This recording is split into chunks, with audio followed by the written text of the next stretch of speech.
What's happening right now in the agricultural industry today in Thailand? Agricultural industry has been shrunk significantly now in terms of employment and output. One reason is that Thailand has been moving towards export-oriented economic growth. So that means whatever produced in Thailand need to be exported. But the thing is that agricultural product is no longer the main export products in Thailand anymore. One problem is that agricultural productivity has been quite stagnant, and that means the supplies to the market is just consumed within the countries, and we have also competition from Vietnam, from Cambodia, from Laos, and Indonesia, which are also major exporters of agricultural products. And at the same time, we have very rapid expansions of manufacturing industries, especially electronics and automotive. So you have seen the major movement in terms of labor and resources shifting away from agricultural industries towards more skill-intensive industries. And what about the stock exchange in Thailand? Is there going to be any changes to the way it is reformed in the government? No, I think the government did not have any major change, I think, at the moment. And the stock market is more market-driven, and I feel that there might be some political influences, but it maybe in terms of manipulating some particular stocks. But for the major stocks, well, for some major stocks like PTT, like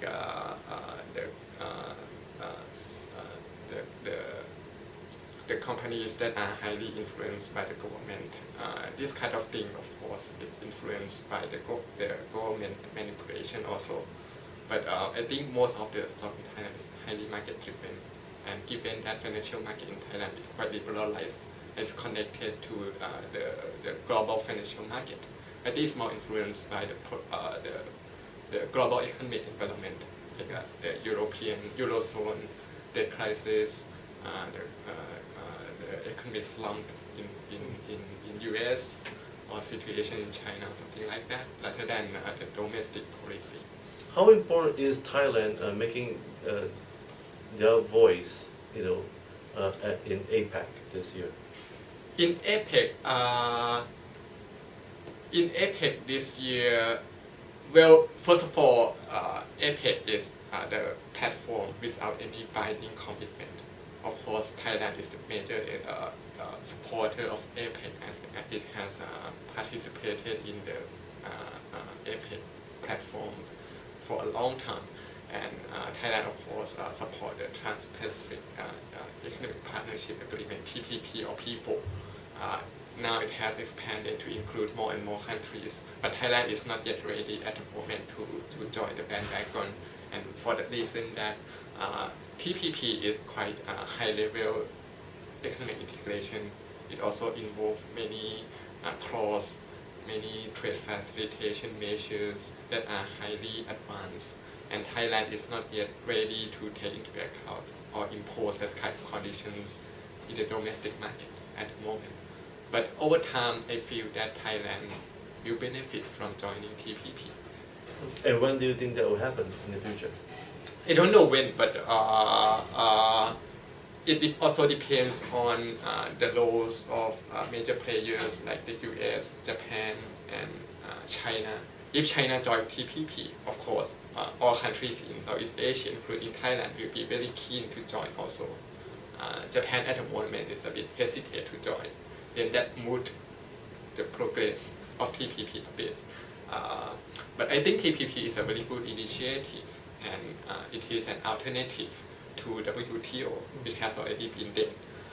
And who are the key actors involved in TPP right now? US is the major supporters, and Singapore, of course, is a major supporter, and it's also the member of TPP at the moment. and also Australia and New Zealand. Basically, every country support TPP, but the thing is that under APEC, you have a kind of competition between the East and the West.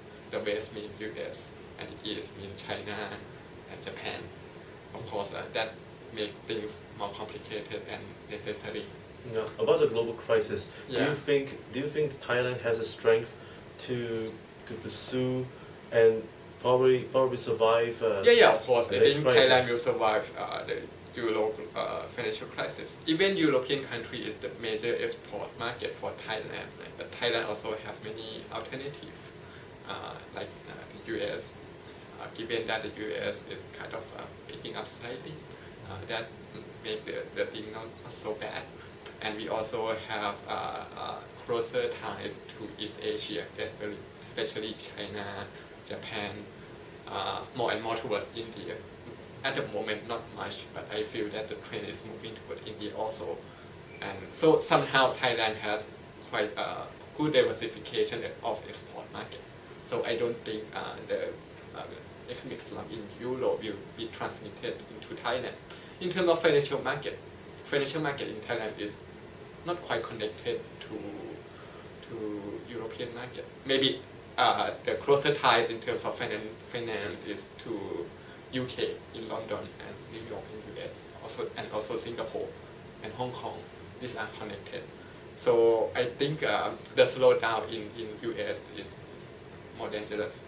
If US is able to pick up quickly and strongly, that will benefit Thailand also. But I think Euro might not pose much challenge to Thailand. What about education? How important is education in Thailand? Their policies. Of course, education is very important. It's long-term policy. It's also poverty reduction policy. It's also the policy that can bridge the income inequality in Thailand. But the thing is that the policymakers in Thailand at the moment, they did not put enough attention to education policy. I'm not talking about the quantity of policy, but the quality of policy. I think the government expenditure, education take up the major stake in government expenditure, but all the monies go to like procurement, go to building up schools, etc. But little has been done in terms of educational system reforms or putting in place human capital. Right? Education sector is very skill intensive. What you need to do is to build up the skill, not build up infrastructures or hardware, but software. Yeah. And could you give us some insights on what kind of opportunities that investors, and policymakers can do for Thailand in the next 5 to 10 years? Is there any opportunities that they could collaborate with both the government or the public sector? Well, I think the most urgent thing is that I think Thailand is now trapped in the populist policy. Whether the opposite government or Ingla government come to power, all the policy aims at short-term benefit to please people in order to gain political support. But this kind of policy is not sustainable. It doesn't enhance productivity or put in place stability or economic activities into the economies. It's just really short-term policy. But at the same time, who's going to finance this kind of policy? Of course, it's going to be taxed, right? Not now, but somewhere in the future. The government need to finance this kind of expenditure. But the people don't care. What they care is that, okay, quick cash, now they have cash, they are happy. So that kind of like is kind of the vicious cycles, right? People care only the quick cash. The government, of course, give away only free cash. Right? No policy has been done to build up long-term gains for people. And of course, long-term gains, you cannot bear the fruits now. You bear the fruits in the future for our offsprings. Right? What they are doing now is, of course, they are spending now at the cost of our next generations. somewhere in the future, along the path, someone need to pay the debt or pay the expenditure that we are spending today.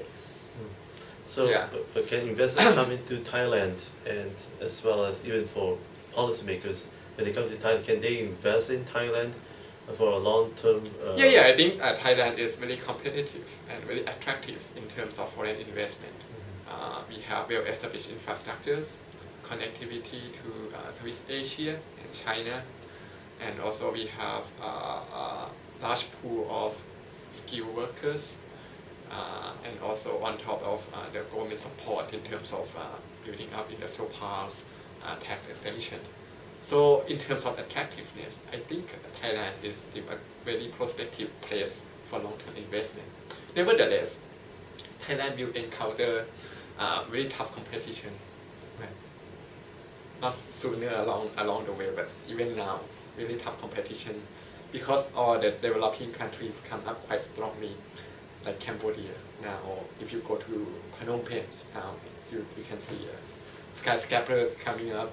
In Vietnam, now they attract more and more foreign investment, and it's very good substitute for Thailand. And given that Thailand faces many political instability, and also the floodings last year, and that scared foreign investors. What kind of impact will people see in Thailand as well as in Southeast Asia if the king of Thailand were to pass on? Would that affect economically as well as the confidence of the investors? No, I don't think so. Because I think the king basically is the central of Thai people, and I think the economy in Thailand is highly market driven, and interventions from all the linkage with the royal family is very limited, even though royal family has quite a large pool of economic resources in Thailand. But I think the main vehicle of economic activities is still market driven by private sectors and foreign firms. So I think the impact on the economy is going to be quite minimal. Yeah. And well, Dr. Aekapol, thank you for joining us here at the National Quiz Choice Save Hyatt, and thank you for joining me. I'm Robin Stienberg. We'll see you next time. Very